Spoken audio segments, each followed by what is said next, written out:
One APIA Nevada is a grassroots nonprofit organization that advocates for policies empowering everyday Asian Pacific Islander Nevadans. Nevada is home to a growing APIA community, accounting for 1 in 10 voters.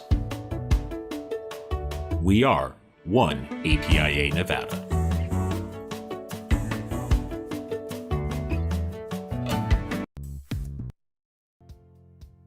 Concili Incorporated is Nevada's premier Democratic campaign firm.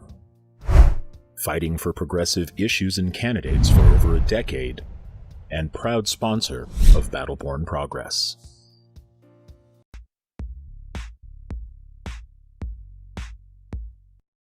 Tonight's episode of Out in Front is brought to you by our season sponsors, Concili Inc., Nevada State Education Association, One APIA Nevada,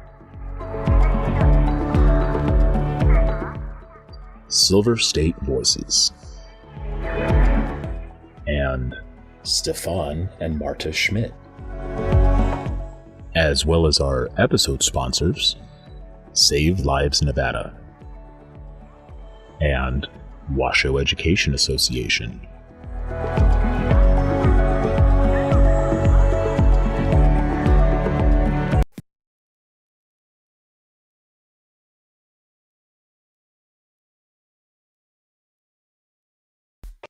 This week, it's a special Out in Front that we're having. It's a heritage month for lots of different communities: Hispanic, Latinx, Latino, Filipino, lots of other ones, and there's lots going on with immigration. And I also think this month is when a lot, regardless of what is happening every year, a lot of people tend to talk about immigration, because a lot of us come here from other countries or had families that have come here from other countries, and all of those different communities celebrating this month. So we wanted to do a special episode on immigration. What is happening? You all are two experts and advocates that are working on this day in and day out, have your own experiences. So welcome. I'll start by asking a little bit about yourselves and your organizations. So Bliss, you want to kick us off? Tell us who you are, what your organization is, and what your role is in immigration. Sure. Thank you so much for having me. I work with Arriba Las Vegas Worker Center. We are a nonprofit immigrant worker center with a mission to inform, empower, and organize immigrant workers to have a voice to influence their lived realities, from immigrant rights to workers' rights, to civic participation, to be empowered with information and supported to lead conversations that impact their lives. That's amazing. And I know there's a lot going on around that, especially in the last few days. So we'll get to that in today's chat. Erica, tell us about yourself and your organization and your role as an immigration advocate. Thank you. Well, thank you so much, first of all, for having us today, inviting us to be part of this live. PLAN is an organization that started in Reno in 1994, and it was started by local activists that really came together and realized that we were stronger together when we organized around similar issue areas like immigrant groups, environmental groups, the women's rights groups, and really organized against the common enemy. At the time, this was mining industry and the gaming industry, and we continued to organize around that. We started off with 12 member groups, and we're now over 35 progressive member groups across the state. Battleborn Progress is one of them, so shout out to y'all. PLAN stands in solidarity with our communities and builds power with them, and really invest on communities of color across the state, Black folks, Indigenous folks, immigrants, and really centering them in the issues that we work around, because we know that those closest to the issues are the ones that have the solutions. I began to volunteer with PLAN back in 2010 because I was very frustrated and stuck with my immigration status, but it wasn't until I got Daca in 2012 that I really became more vocal. I was able to lose a lot of that fear about being undocumented, and also understood the privilege that I now had by being able to have that 2-year work permit. It's not a lot, definitely, and we want more, and we want a permanent solution, but it was something that allowed me to come out of the shadows and really continue to fight for my community. That's amazing, and congratulations on that journey. I know we've talked a lot about that throughout our history of talking about this issue. So I wanted to highlight an issued list that we were mentioning before we got on here, and that is the current efforts like DALE, which you'll tell us what it stands for fully and what this is, to protect immigrant workers, because I think that is a central component of the immigration discussion is the workers. You know, the workforce that is immigrant is a big one, but it is also one that has not a lot of protections and needs them. So can you tell us what is currently happening nationally and how you all are involved in that? Yeah, absolutely. Thank you. I'll mention we work at Arriba Las Vegas. We have worker committees composed of day laborers, domestic workers, also TPS holders, and families that are fighting in deportation defense. And this week, we saw some forward motion nationally as a result of a fight that's been growing over the last several months, and in other senses over the last several years and decades. Nevada, 1 in 5 workers is an immigrant worker. And we're one of the states with the highest per capita rate of undocumented workers. And that we need to look at immigrant worker protections and what whistleblower protections they're like for immigrants, and the fact that it's different. The workplace threats and retaliation that undocumented workers experience is a different kind of retaliation, even though citizen workers also experience very real retaliation when they organize. And so we started fighting in support of a group of painters. We had a worker come into a wage theft clinic about 2 years ago now, who brought in pay stubs that clearly showed that he was not being paid overtime and he was being paid a false wage. And this has been documented over the last 2 years. There is a Department of Labor investigation. It's in federal court. And not too long after the case was filed, the employer brought together all of the workers. This is Unforgettable Coatings. It's a commercial painting company based here in Las Vegas.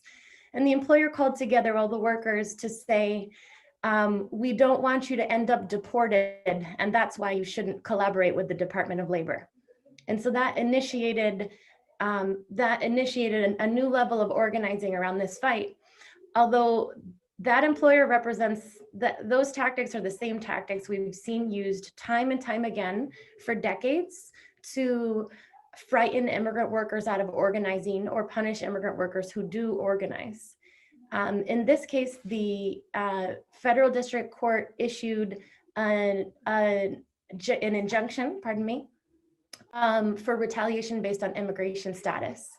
And this year, under the new administration, we launched a new level of fight, calling for the Department of Labor and Department of Homeland Security to recognize the importance of protecting workers who do speak out, and called on the Department of Labor and Department of Homeland Security to grant deferred action based on labor enforcement. When you say DALE, that's what that stands for us. It's a two meanings actually: deferred action based on labor enforcement and desde abajo labor enforcement. That if we're really going to attack the huge amount of wage theft, health and safety risks, and discrimination that occurs in the job site, we need to do that desde abajo, from the workers. And this week we saw some forward motion with Secretary Mayorkas of Department of Homeland Security issuing a memo on Tuesday to initiate first stop the raids in workplaces, which is a big win, but does not help people who have been subject to workplace raids to date. But in a longer frame, it initiates a 60-day window to assess new policy, so that the Department of Homeland Security is not actively undermining labor enforcement. And so I could keep going on that for a while, but I'll give a pause there. That is incredible. it is something that reminded me of things that my mom before, because we were undocumented for most of my life, my entire family.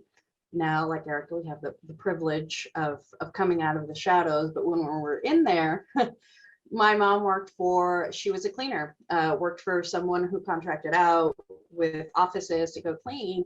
And there were times where she heard some pretty nasty things being said to workers and others, that it was constantly a threat, a looming threat of, if you complain about me not giving you your paycheck on time, it would be sad if someone knew you were undocumented or something like that. It happens a lot. So thank you for highlighting that and working on that. That is disgusting and needs to be addressed. And Erica, I want to go to you and actually talk about, along with the stuff that is happening nationally, there was a lot on social media recently of Nevadans participating in a direct grassroots lobbying campaign, sharing their stories in DC.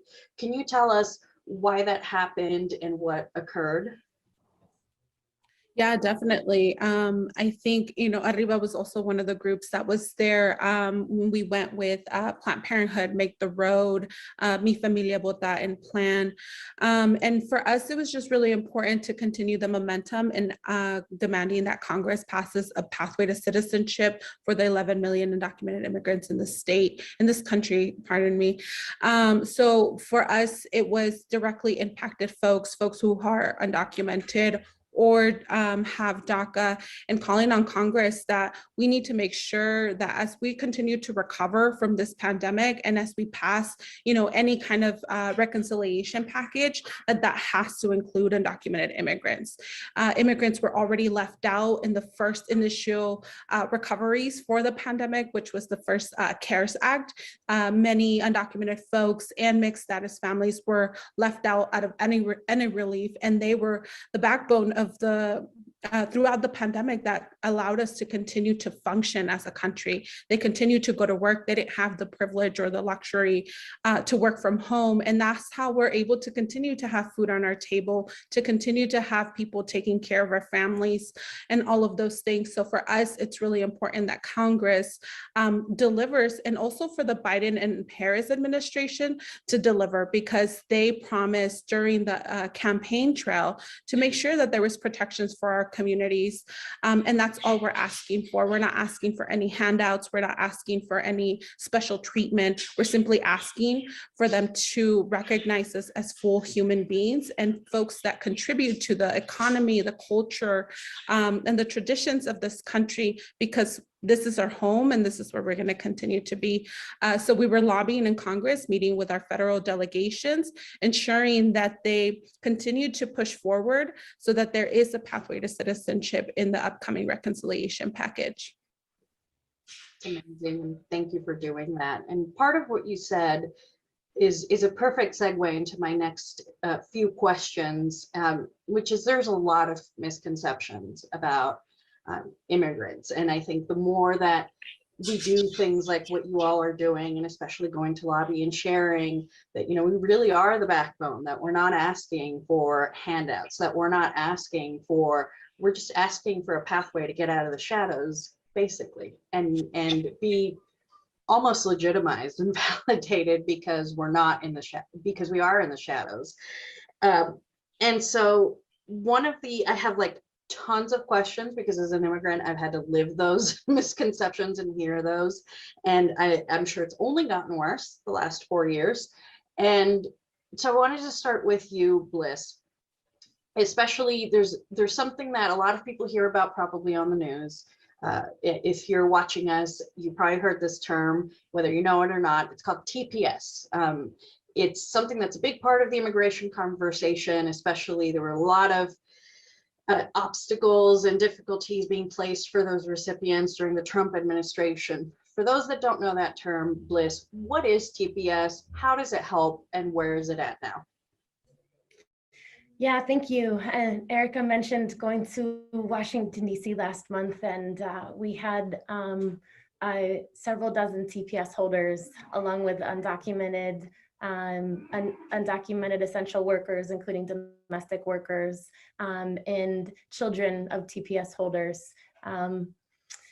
TPS is temporary protected status. It is a temporary immigration status that was authorized by Congress and is discretionary under the administration, where in cases of civil war or natural disaster, the Department of Homeland Security can authorize TPS for a place like Haiti was reauthorized recently. It's called temporary protected status, but after 20 years with TPS, folks' lives are not temporary. In 20 years, folks across Nevada and across the country have built businesses, raised families, built homes. There are TPS holders in university right now. For countries like Honduras and El Salvador, we're looking at more than 20 years that folks have been protected by TPS. And under the previous administration, pretty much out of the blue, and contrary to recommendations from US consular staff, TPS was canceled for a host of countries. Before that, TPS wasn't really a well-known status. I remember when the TPS committee members here in Las Vegas started organizing everywhere they went, they would say, "We're here to talk about TPS," and folks would respond, "Oh, I know about Daca." So it's been a 4-year fight at this point. The National TPS Alliance was formed formally in 2017. And folks from Las Vegas have participated in the development of that. Nasaret is a daughter of a TPS holder and currently a member of the National TPS Alliance Executive Committee. TPS holders fought under the previous administration, and they have made it through to this administration because they sued the Trump administration for the unlawful cancellation of TPS. And that litigation has brought this fight to a new administration.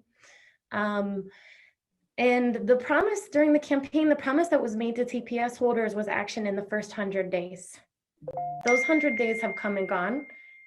A pathway to permanent residency has not been delivered. TPS has not been reissued, with the exception of Haiti, which is important. And I want to highlight, actually, I want to step in and highlight that this week is Black Immigrant Week of Action across the country, and that too many times in this conversation, Black immigrants are erased from the conversation, African, Caribbean, and also Afro-Latino immigrants. And so to raise that point, but the reauthorization of TPS for Haiti obviously is not enough, as flights continue on a daily basis. Deportation flights continue to Haiti on a daily basis. But to bring it back to a full circle on TPS, where the Democratic Party leadership still has the power in their hands to fulfill that promise. And so even though we're seeing the roadblocks that have been put in place by the parliamentarian, we are also informed and empowered to know that at any point, Senate Council could issue a different opinion, and this pathway to permanent residency should move forward. And so that's the call to action right now, as Erica said, fighting alongside organizations here, like Plan here in Nevada, and organizations across the country, that this is the time. 25 years without immigration reform is too long. This is the moment, and Democrats have the power. I love that ditto and snaps and claps and standing ovation to all of that, because it's so true. People have been waiting lifetimes. It needs to happen. And like you said, 100 days could have been done. A lot is happening. That could have been part of it, should have been part of it. And I wanted to really highlight, you mentioned the exclusion of Black immigrants. I remember telling people a lot of times that it's not just Mexicans and Central Americans that are immigrants. Like, literally my backdrop is this, because this is, if you go to what used to be INS for me, but if you go to an immigration office or immigration lawyer's office, it's United Colors of Benetton, countries from all over the world, people from different backgrounds and religions and faiths trying to have a better life at the end of the day. So can you tell us a little bit more about what is happening this week, how folks can help to make sure that Black immigrants especially are not being excluded in the conversation, and how we can all do better around that? Can I bounce that question over to you, Erica? I know you're co-hosting a panel tonight. Yes, definitely. Yeah, so as Bliss mentioned, it is the week of action for Black immigrants. Today is actually the National Day of Action, and we are co-hosting a Black Migrant Town Hall. It's going to be tonight at 7 p.m. So if folks are down to join us, we'll make sure to drop those links in the chat so folks can RSVP. It's going to be in person or virtually. So you have options to join us either way. But essentially our specific demands are to immediately stop any expulsions and deportations of Black asylum seekers. We also want to make sure that we are providing immediate humanitarian parole to all Black asylum seekers and allow them to come back into the US and make their asylum claims. And then also remove any barriers that prevent Black asylum seekers from seeking asylum in the US. And that includes overturning Title 42, which is a racist policy that was created under the Trump administration to prevent asylum seekers from entering the country. Those are some of our main demands, and we are working with BAJI, which is one of the national organizations that focuses on the disproportionate impacts that Black immigrants have, not only with the criminal justice system, but also with the immigration system. Unfortunately, oftentimes Black immigrants face harsher penalties and even harsher or higher bonds when it comes to being released from detention center. So we want to make sure that we're standing strong with the Black community because, as Bliss mentioned, oftentimes people think that immigration is a Latino issue. It only impacts Mexicans or Central Americans. I think we're finally expanding and letting people know that it's not just Mexicans, it's also Central Americans as well. But I think we have to continue to advocate for the Black community who is also disproportionately impacted by this. Yeah, if I could add, if I could jump on, I want to shout out also, there's been a lot of attention to the border recently in regards to Haitian migrants who are legally seeking asylum. Quick reminder, the letter of the law says that you can enter this country and seek asylum within 1 year of entering this country. And so the folks at the border are legally seeking asylum, and many have been waiting for up to 3 years. And for folks that have been moved by this, I want to shout out one of our national partners and partners on the bond fund. Particularly during the pandemic, the Family Unity Bond Fund at Arriba Las Vegas, we had a lot of the requests for bond that Eric is talking about.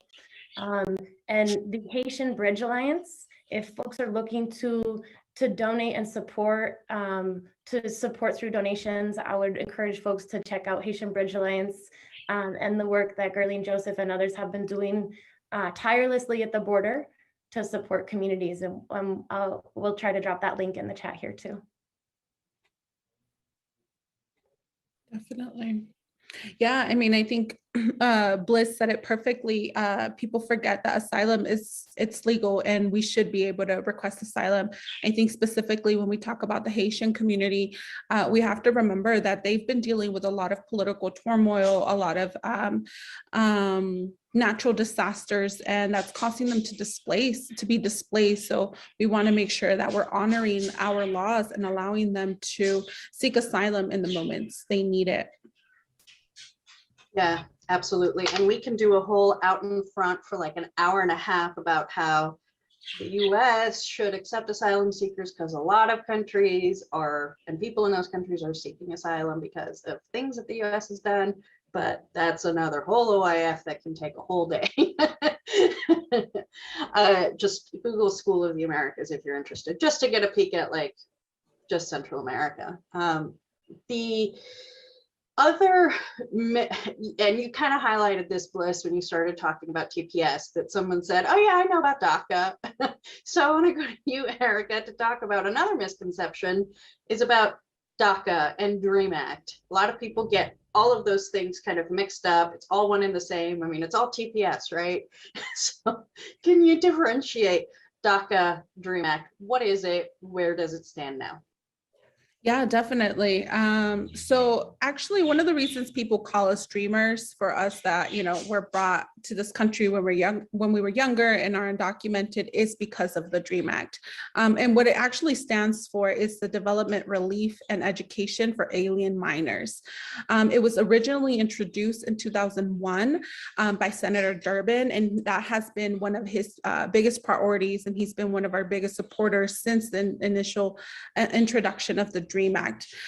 There's been roughly 11 different versions of the Dream Act. The closest it came to ever passing was in 2010, where unfortunately we missed it by 5 votes. So we were actually really close in passing it. Had passed the House already and needed the 60 votes in the Senate, and it unfortunately only got 55.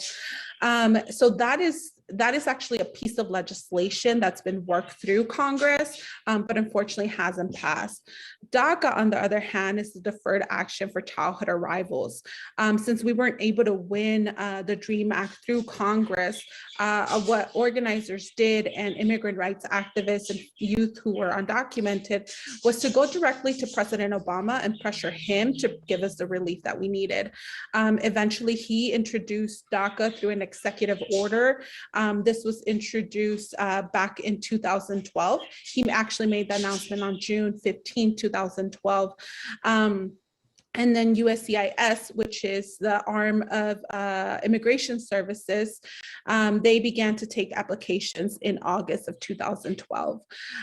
This came with a specific criteria. So essentially, a lot of folks that were here in the country prior to DACA being announced as an executive order had graduated from a high school in the United States or obtained their GED.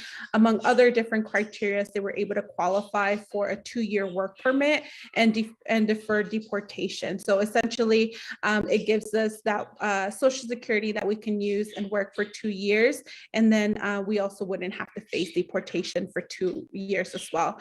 The thing about this one is that it's because it's an executive order and not a legislative solution.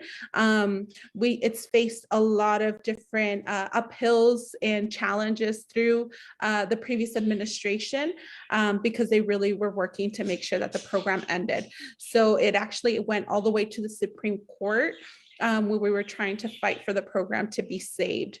There has been some changes. Unfortunately, now no new applications are being accepted for the program. If you've let your DACA lapse for over a year, you're also not eligible to apply anymore. But anybody that did apply prior the program being halted still has that protection.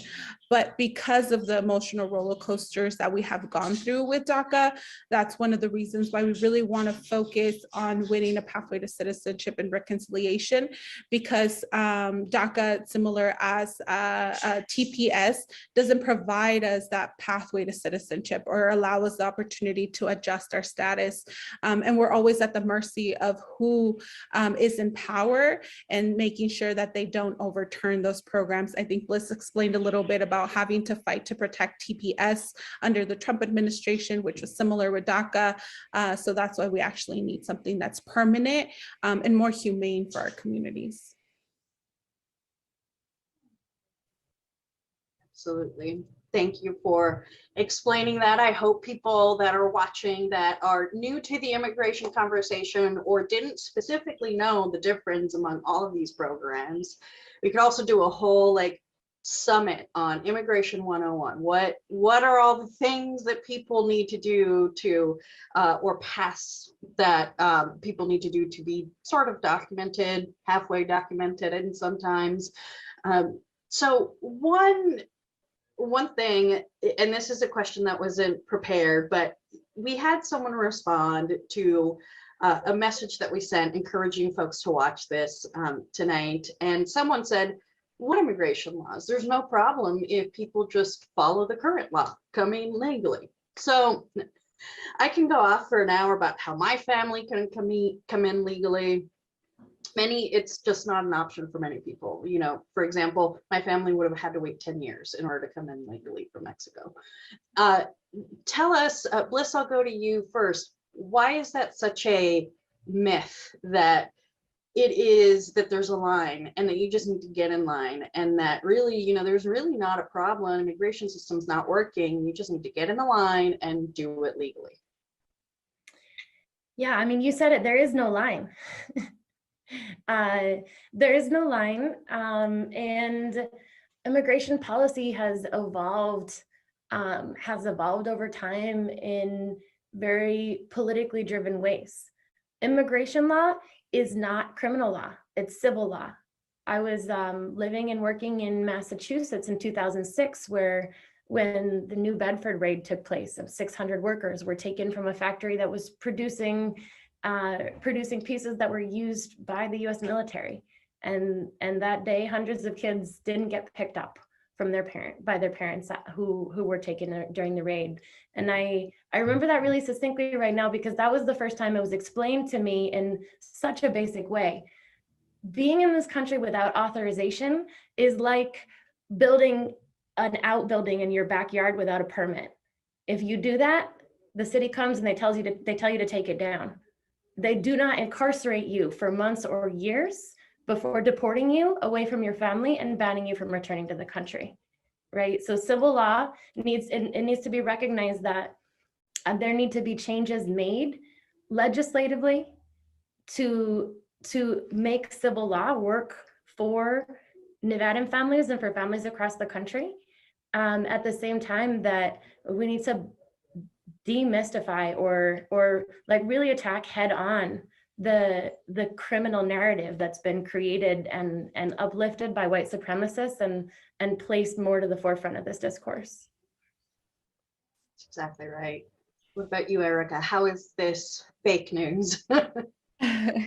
I mean, I think Bliss explained the legalities of it fairly well, and I agree. I think it's a tactic from the anti-immigrant narrative to really say, you know, the laws are fine and they should just get in line. But the reality is that it's not that simple. You know, if I share a little bit more from a personal perspective, I'm 32 years old now. I've been in this country since I was 3. My brother, he's 25 years old now, and he's a U.S. citizen.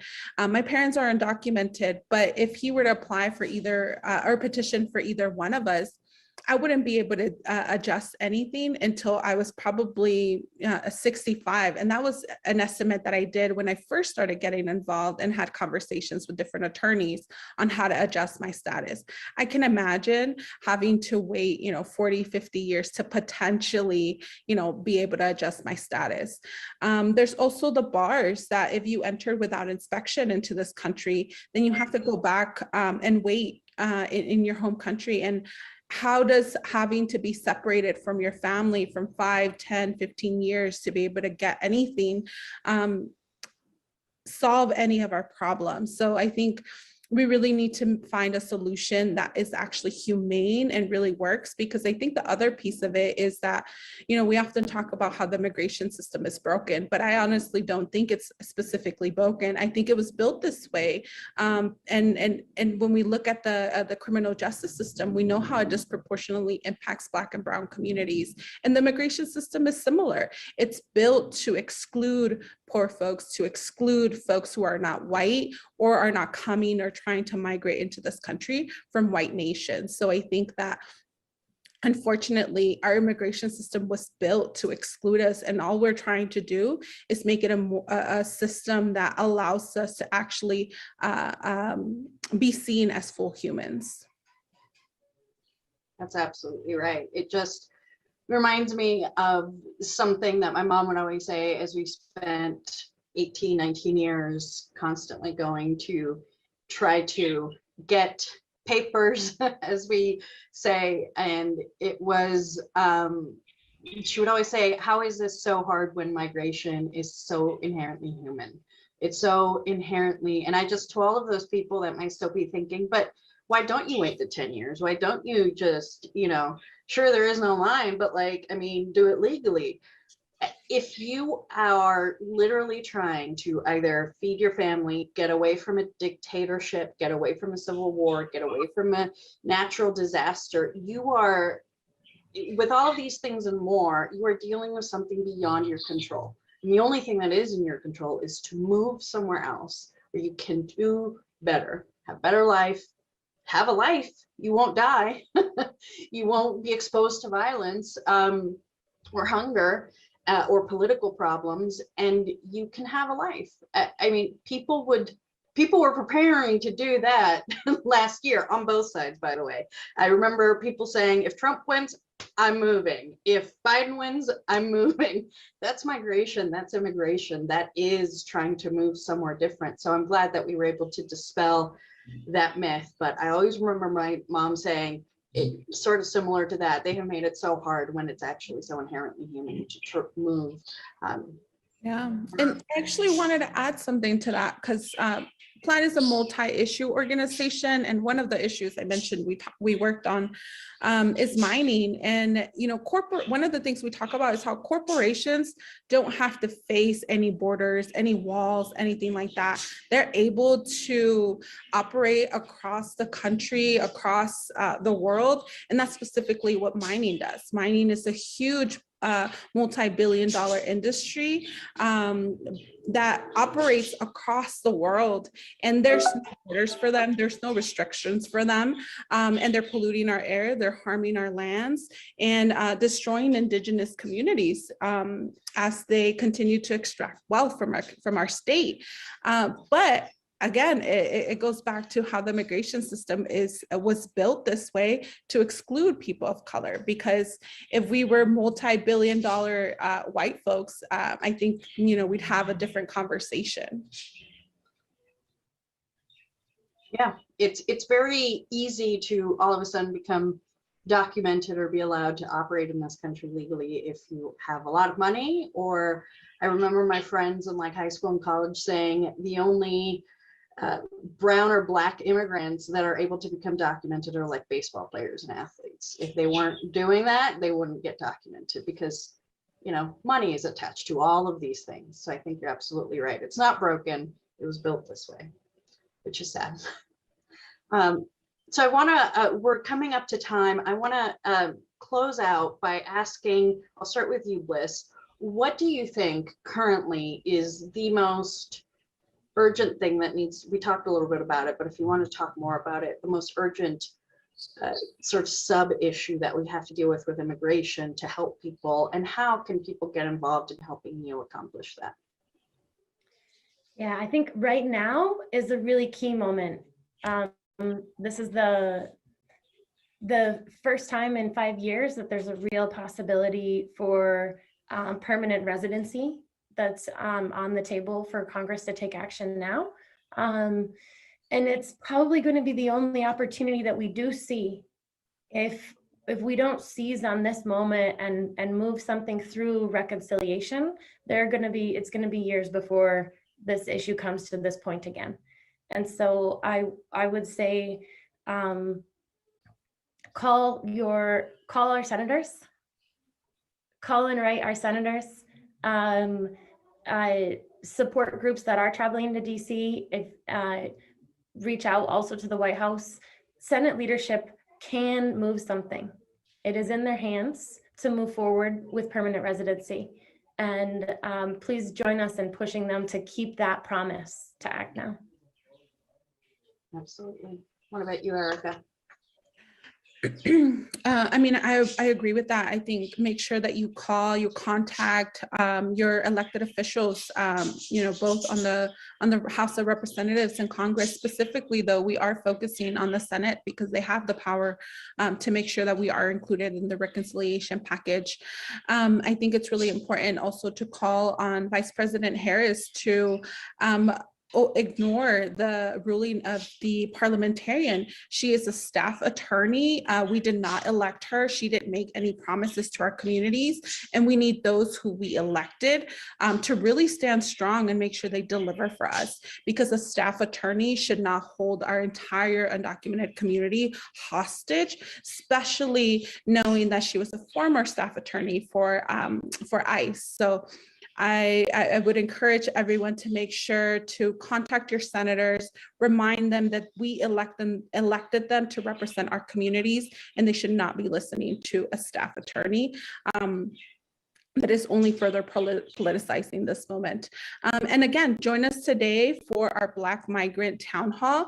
Like I said earlier, we have to make sure that we're standing strong and in solidarity with the Black community, because oftentimes folks think that the immigration conversation only impacts Latinos, and that is not the truth. Yeah, absolutely, far from it. Thank you so much, Erica, Bliss, not only for coming on, but for the work you do day in and day out. You are literally saving people's lives, and by helping them and advocating through immigration, it is so incredibly helpful. For many years, many of our communities didn't have resources or didn't know that there were resources because we didn't have social media, didn't have access to know that there's people that can help. There's still people. My mom was a housekeeper, retired, thankfully, but she still has friends who are housekeepers who are undocumented or working to be documented or working in cleaning companies, and they still don't know. And we always encourage them to look for these resources, and what you're doing literally saves and helps people's lives. So thank you. We will put all of the information for tonight's event and about both of your organizations so that folks can get involved. So if you're watching, get involved, watch tonight at 7, the roundtable, and honor and help Black immigrants, because they're a part of the immigrant community too, and we can't forget them. And if something I want to leave folks with is, there were last year, before the previous administration was no longer, someone said, I don't know what to do.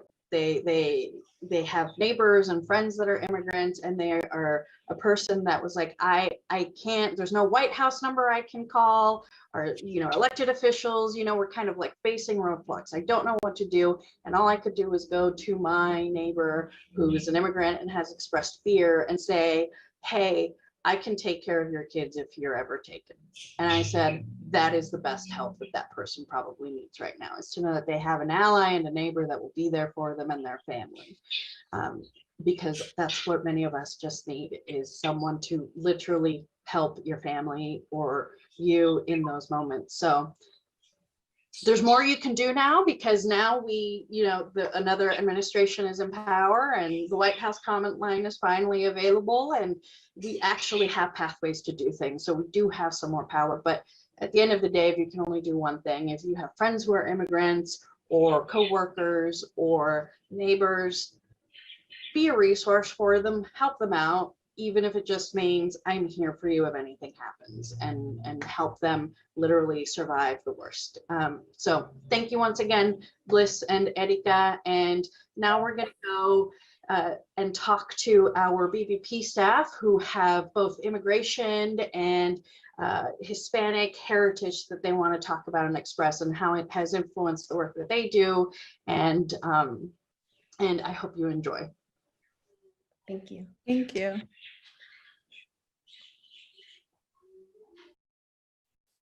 Oh my gosh, Maria, what an absolute fire panel. I know it was a little bit of a hustle to make everybody's schedules work for that, but I don't know about anybody else, but my blood is absolutely boiling. Thank you, everybody, for sticking around, for checking out that interview that Maria did. Maria, come back and talk to us about that. And yeah, Yeah, my blood is boiling too. BTS on the production of this. I wore this shirt and then I got so heated during the conversation that I put on another shirt, but to keep the costume, I had another costume change and put on the shirt again. So, but I immediately, just hearing all of this again, it just made my blood boil. This is deeply personal. I put it in the chat as we were listening that this is deeply personal. I know it is for me. I think it is for all of the folks that are here. So thank you everyone for sticking around. I hope that was informative. The folks we had, Bliss and Erica, really wanted to be live, but as they mentioned, they're doing a lot of work around, especially Black immigrants tonight. And so we wanted to make sure we had their input, however, because they're the experts. So we go from that sort of top level discussion of what is immigration, what are the myths, and what are the not fake news, and dispelling that. And now we're going to get a little bit more personal with some of our PBP staff. I'm getting almost a little emotional just because I'm that person. So, because I know a lot of us have been through a lot when it comes to either immigration, our heritage, and it's also Hispanic Heritage Month. So the 4 folks that are on, including myself, are all of Hispanic descent in some way or another. So we're going to highlight that and how that heritage has gone through generations of immigration, or, you know, being here in this country and assimilating. And so it'll be, I hope, helpful for a lot of folks that may be going through this and having your own questions about your heritage or trying to honor your heritage. And if you have questions about immigration at all, or about the folks that are on here, please put them in the chat. We're still here. We're still doing the usual OIS chat thing. Put your questions in the chat and we will happily answer them. And put your comments too.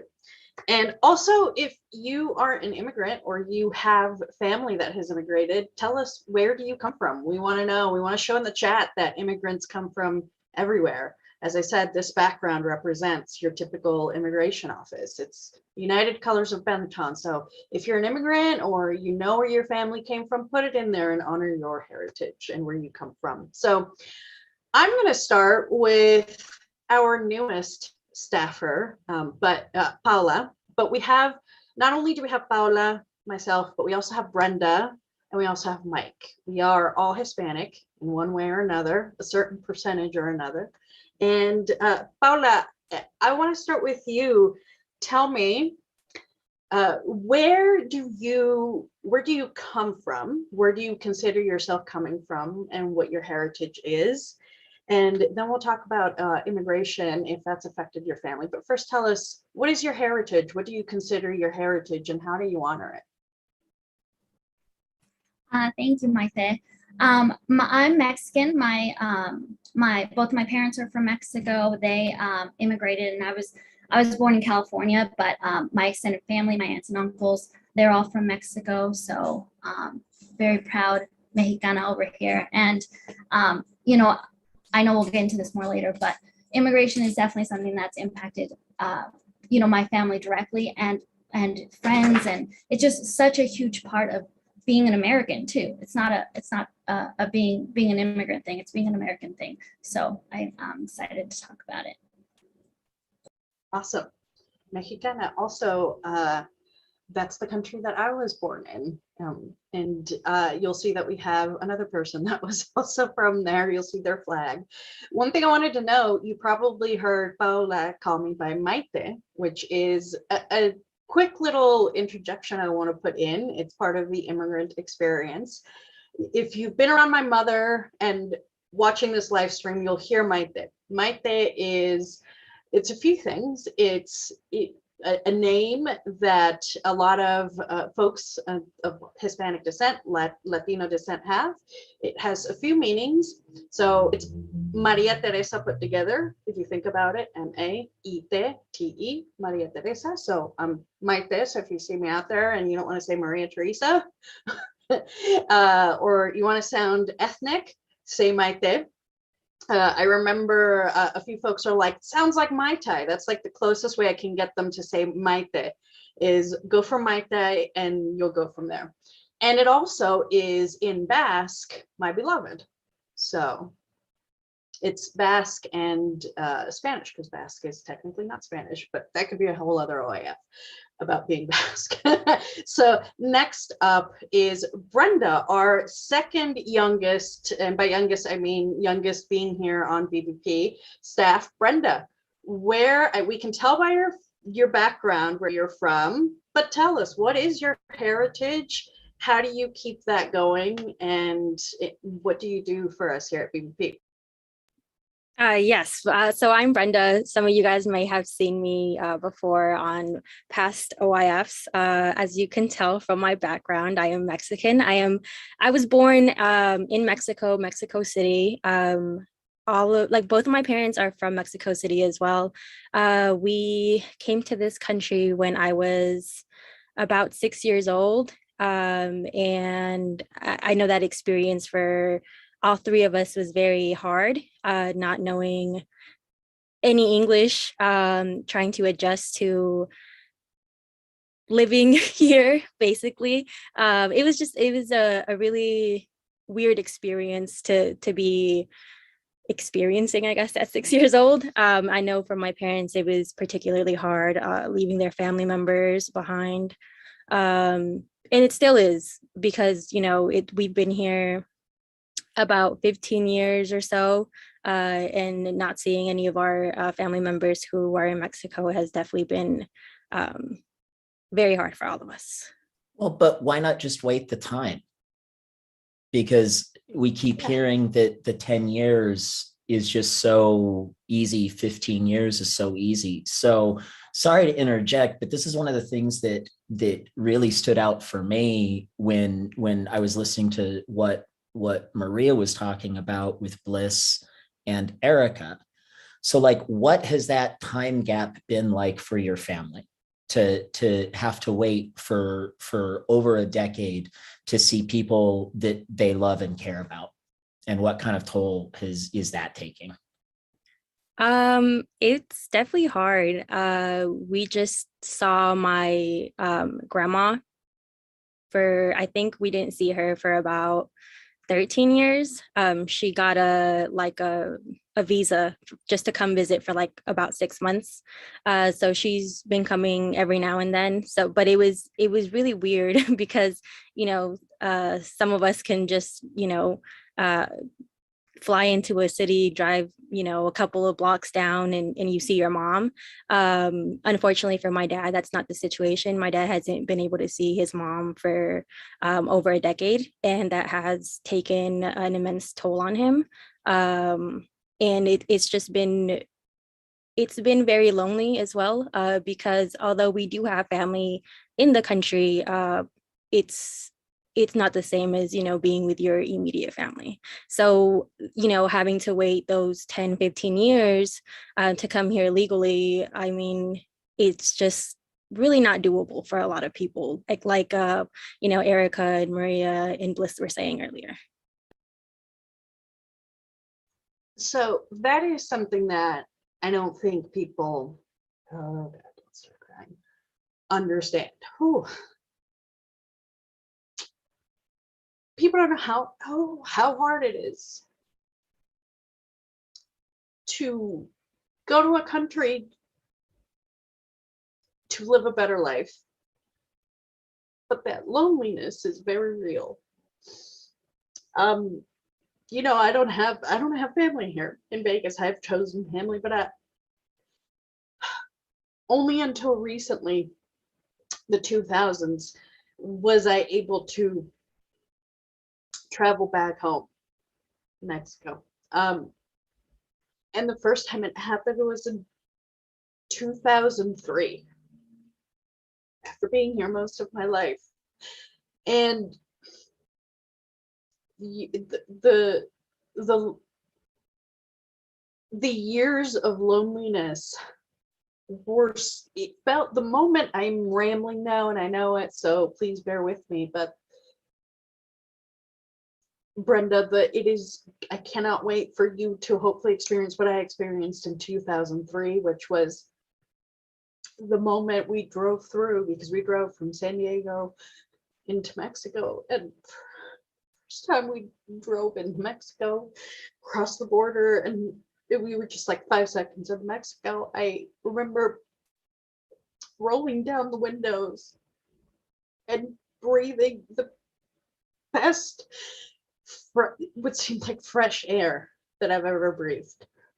Because that loneliness that you just talked about is something that I don't think we really talk about. When we talk about immigration, we talk a lot about the issues, the top levels, and that's important. But I'm glad you brought it up because it's hard. It's hard. I've seen it in my mom. I saw it in my dad before he died. You lose everything, basically.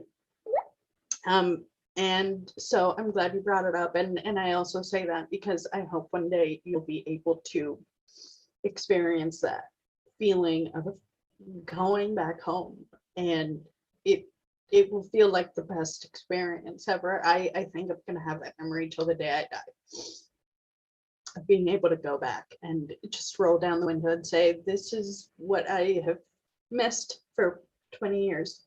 So thank you.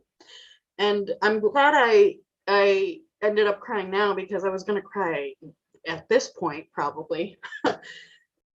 Before we go into really digging in about immigration and kind of living through that and continuing to talk about heritage, Mike, you're someone who the word heritage has really taken a new meaning recently. You've been on your own journey to find out that heritage, and you are Hispanic. Welcome to the club. We have hats. And I think it's one of those misconceptions that people think, you know, all Hispanics are immigrants from Mexico, right? Or all Hispanics are look a certain way. You know, we all look very different, and you are proof of that because it's in your blood. So tell us about your heritage and your journey to find out your heritage. Yeah, thank you.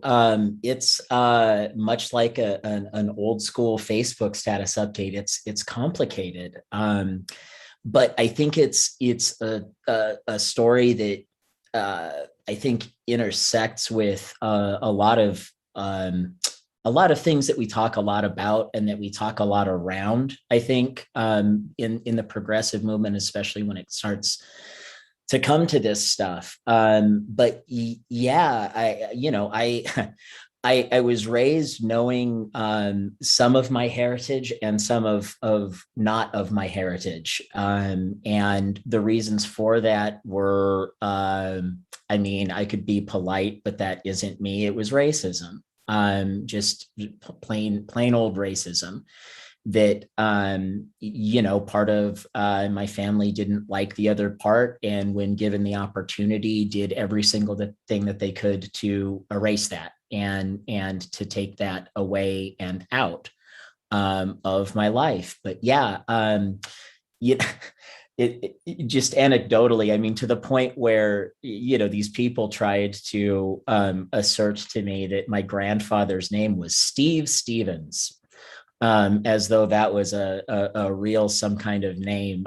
His name wasn't Steve, his name was Orlando. And it only took 25 years of digging and hunting and whatnot to figure that out, and all of that. But yeah, it's been something else. I mentioned being Lebanese earlier. I got introduced to the ever expanding and contracting tent of whiteness, and what that looks like on 9/11. Because nobody, look, my name, Michael Anthony. And you look at me and people go, oh, he's Italian, right? Like, you're Italian. I got that a lot growing up. Like, you're Italian, right? And it just, it was whatever. And then all of a sudden people started to care about where I was from. But I was born in New Mexico, and my family has actually been in New Mexico since the 1400s. So we've been here for a minute. We're still American, but we came here again, in full acknowledgement, part of that is caring that, we talk a lot about colonialism and whatnot. The only reason that I exist is because of colonialism, and that's Spanish colonialism. And that's, I New Mexico, and I love it very, very much. But growing up in New Mexico, you grow up very, very aware of the difference between, Brenda is a Rodriguez with a Z, and my godparents are Rodriguez with an S.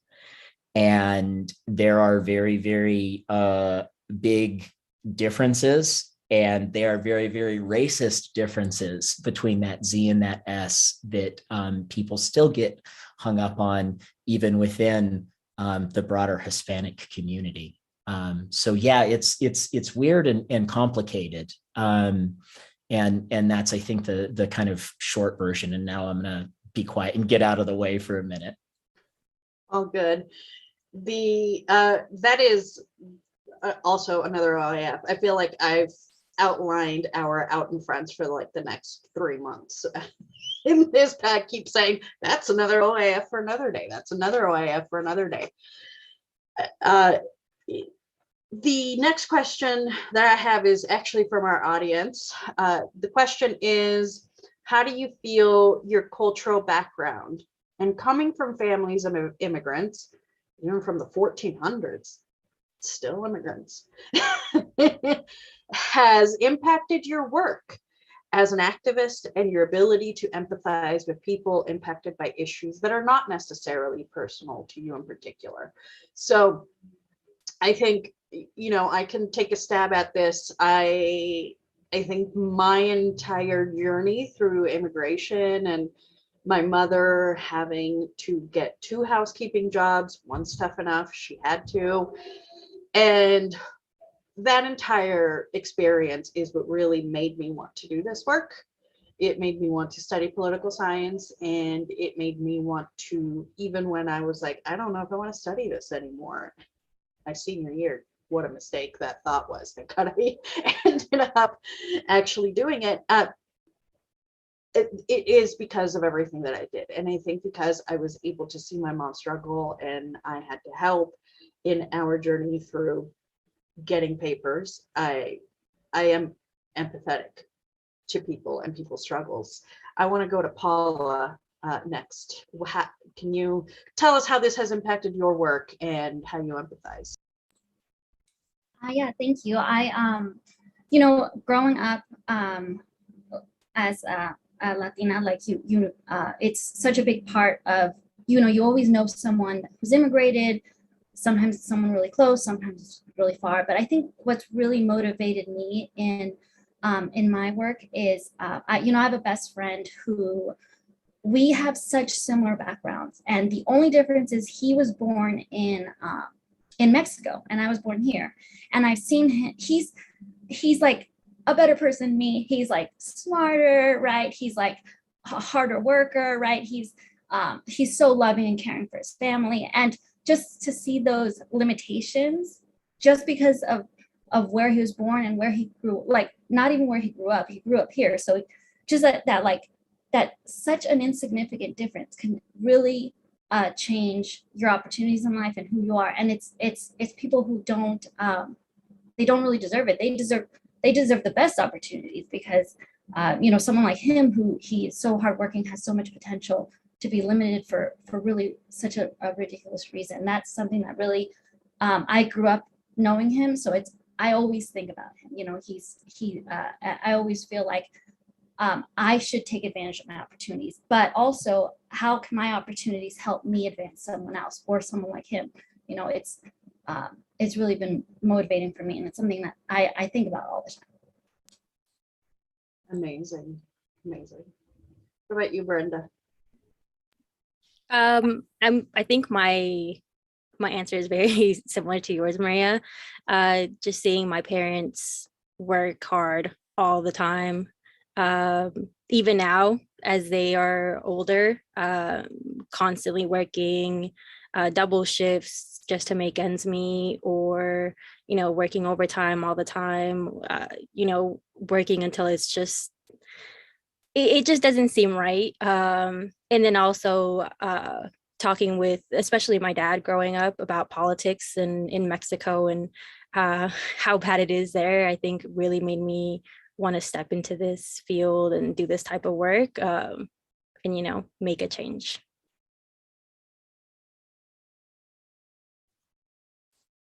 Definitely. And Mike? So the other kind of surprising fun part of this one for me is that my mom is a first generation American, my extremely white mom. Her mother came to this country from Poland, and her father came here from Austria, fleeing World War II. And so that's how that whole part of my family came here. And so that part of my family is a family of Holocaust survivors. We've got folks that survived the camps, and if you can't see, and now I'm going to cry, if you cannot see the direct line from some of the things that we have seen over the course of the last 4 years, for instance, to get real specific, with people being forced into camps, you have women being forcibly sterilized and having forced abortions in camps, to some of that family history from my side. And if your ears don't immediately perk up to those kinds of things being very, very similar to some of the atrocities that we're all supposed to keep front of mind and all of this stuff, you're not doing your job. And that drive that Paula talked about, 100%, and the multiple jobs thing that Brenda talked about, and my family got the easy version of it, because this is the extremely very, very white side of my family, right? So they're not even having to deal with the extra impact of colorism, and they're coming in at a time that was very, very sympathetic to that kind of immigration. But still, I still ended up cleaning apartments with my mom, right, to make ends meet while she was temping and working another job and all of that stuff. And that's some of the universal stuff that I would honestly like to see a little bit more of from people maybe outside the direct community of Hispanics and Latinos, and you think about that in those terms, because white people, a lot of y'all's families got here a lot more recently than some of y'all realize or care to admit, and under some pretty dicey and dubious circumstances yourselves. So commonalities, maybe not differences. Maybe, are you referring to the fact that certain right-wingers that say, my family got here legally with papers through Ellis Island, it was all above board, telling me that's not the case? That not every, right, yeah, maybe not all of that daughter went of the down revolution. clean. Yeah. No, it is another OAF for another day. The next question that we have is also something that could be a whole episode, is from Will, and that is, what do candidates get right or wrong? So like the second part is going to be what we talk about a lot, in appealing to Hispanic voters.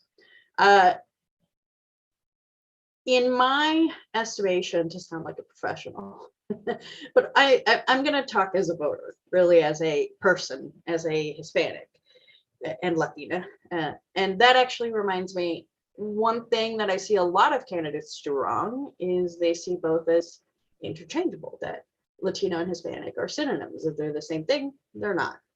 Google it, you'll find out what each word means.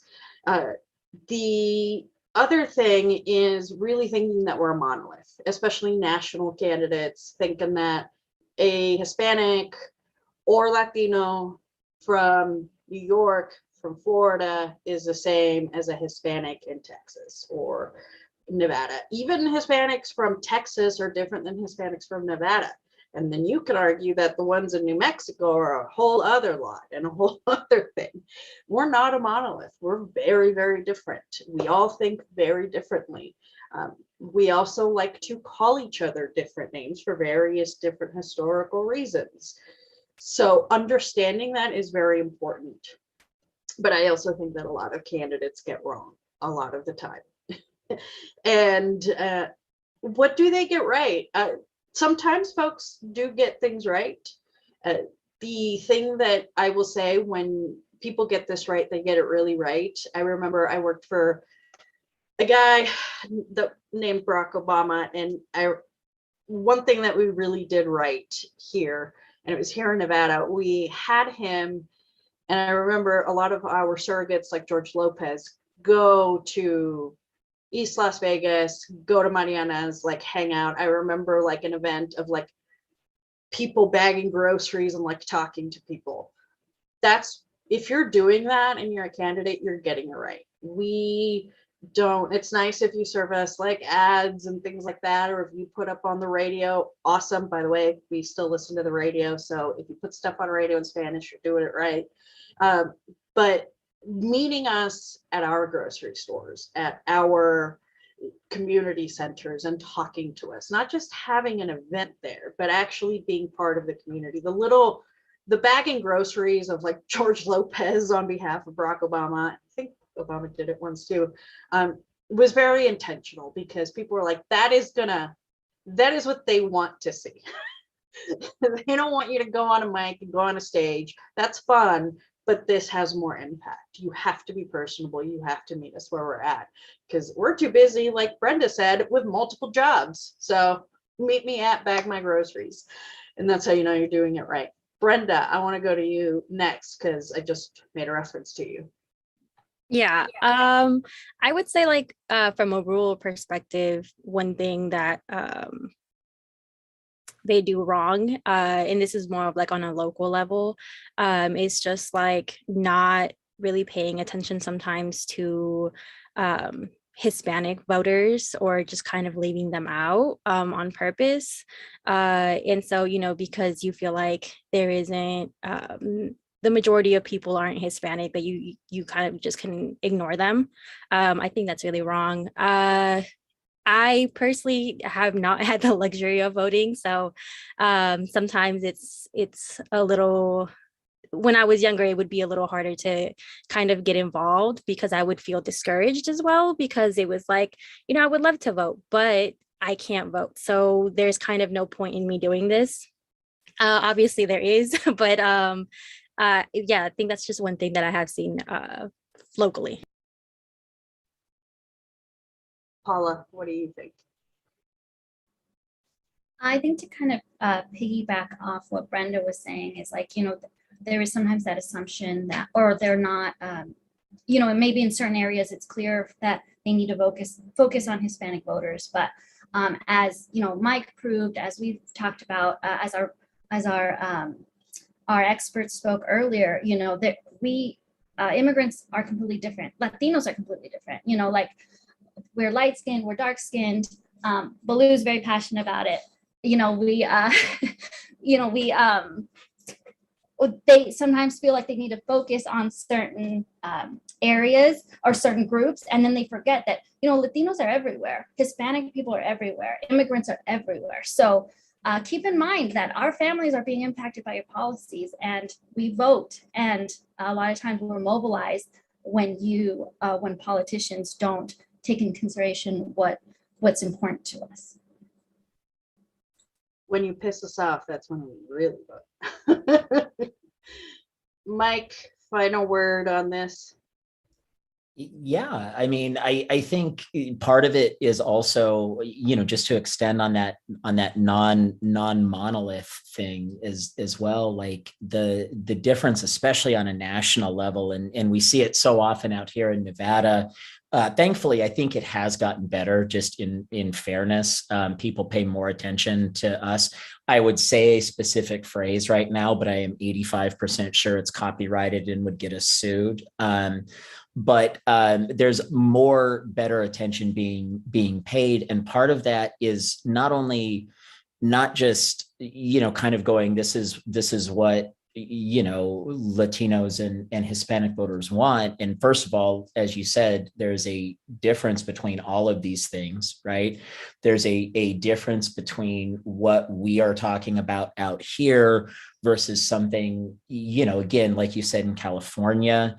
Look, the entire Chicano identity, the entire Tejano identity, that's not even to discuss or talk about the folks that are of Cuban descent in Florida that are dealing with a whole other thing. And by the way, this isn't even, again, like addressing our Puerto Rican brothers and sisters, let alone the rest of our Afro-Latino brothers and sisters, and all of this complexity. So hell no, we're not a monolith.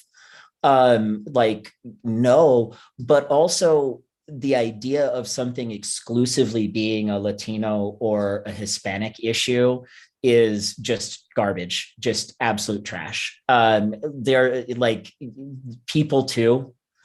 Yes, and it always shocks people, Maria, and you sit in on these things all the time with me. You're right there, where it's like people find out these like revolutionary ideas that Hispanics and Latinos care about the economy. And it's like, shocker.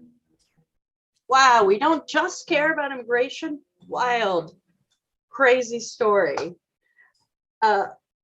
That is absolutely all 100% true. So if you're watching and you're a candidate, or will be a candidate once you run for office someday, hope you took notes.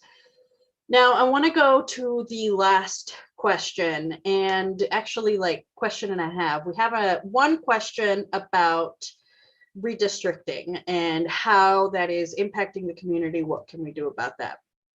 I can take that because I actually had a discussion with my mom about this, and she was ranting and raving about how I really hope they don't just cut off East Las Vegas and cut off voting blocks. That's what many people, that when you tell them about what redistricting is and that it's happening now, people are afraid that we've gotten too powerful of a voting block, maybe, and community, and now it's going to be people's chance to cut it in a few ways that serves certain purposes. So I think that's what regular people, that's my mom, she doesn't work in this, and I literally just asked her opinion, and that's what it was. And the last question is about, and this is how we will close, because I think it's super important, how can white people be allies and be supportive?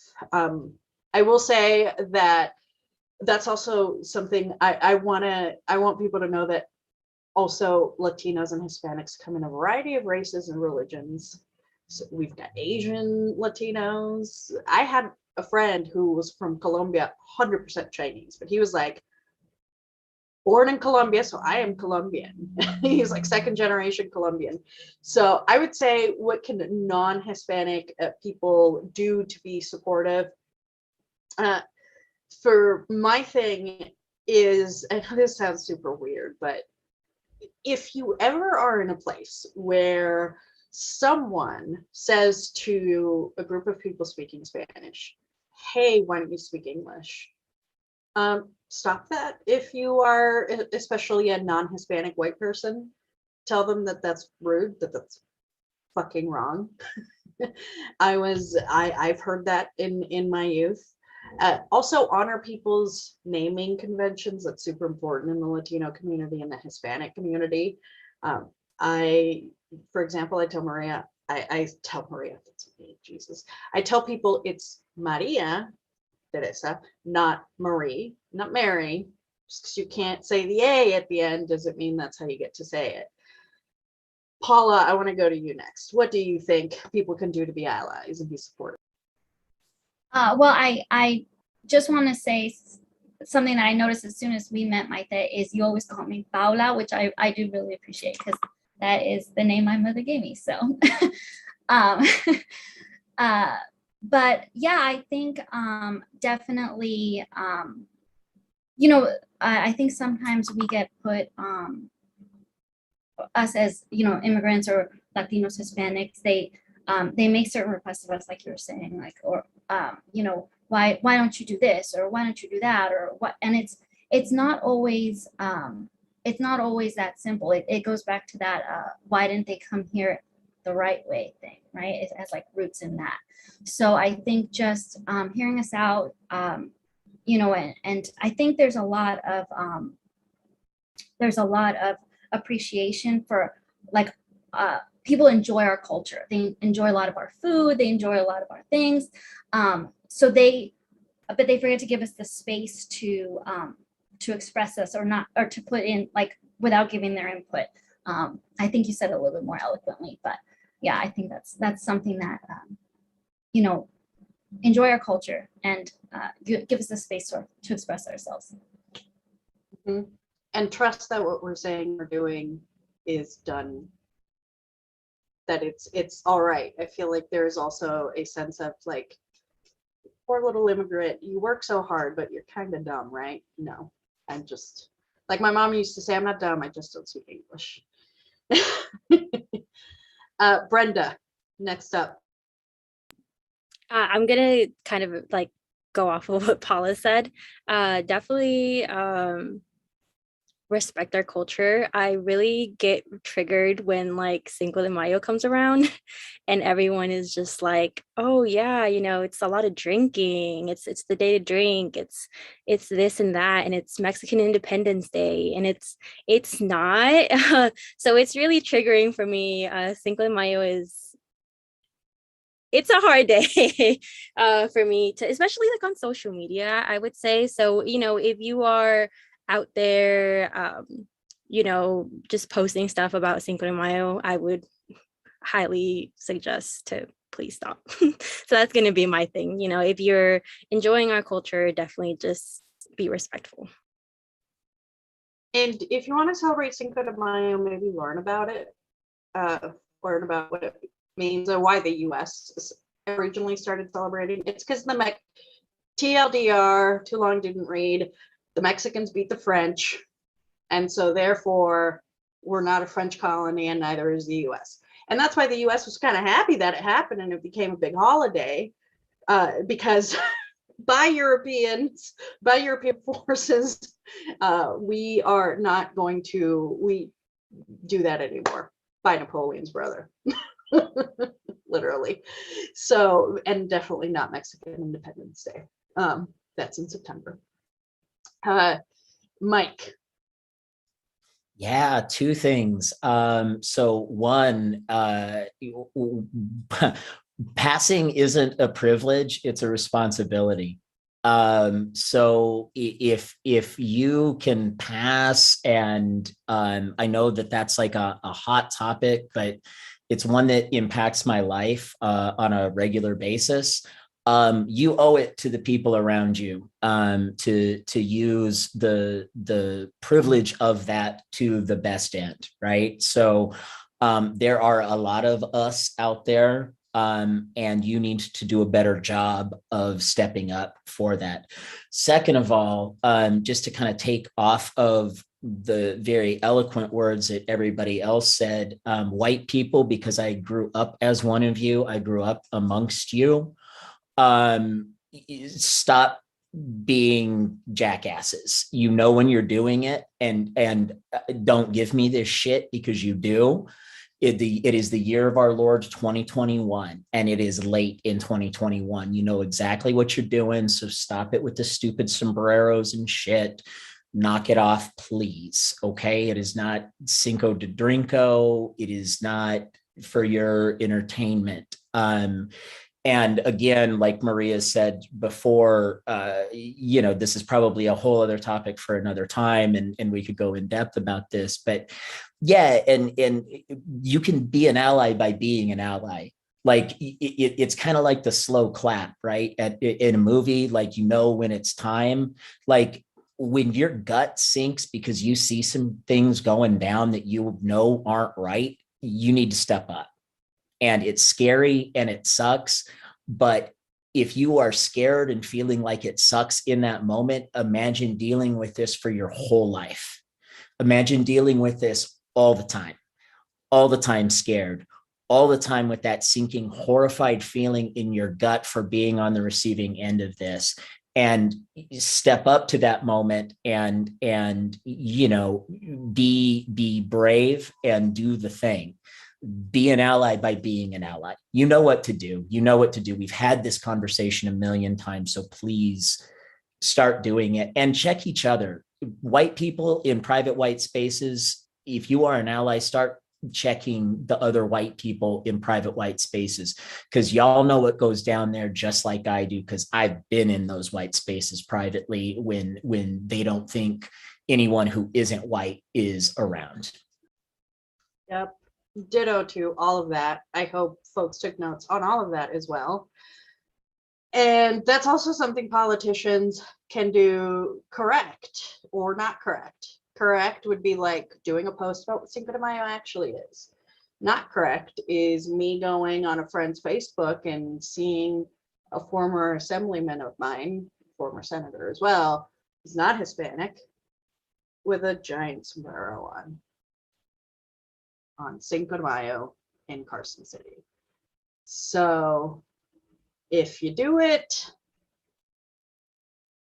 unlearn that. If you haven't done that, don't do it.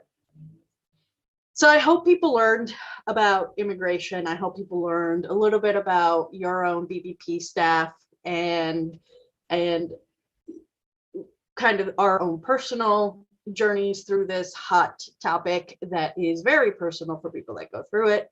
And if you have similar stories or similar journey and want to share it with us or the world, Brenda is our story bank organizer.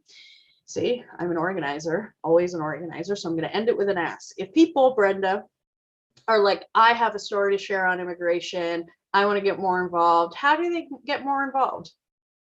Yeah, you can contact me through my email, which is going to be brodriguez with a Z, like Mike said earlier, at battlebornprogress.org.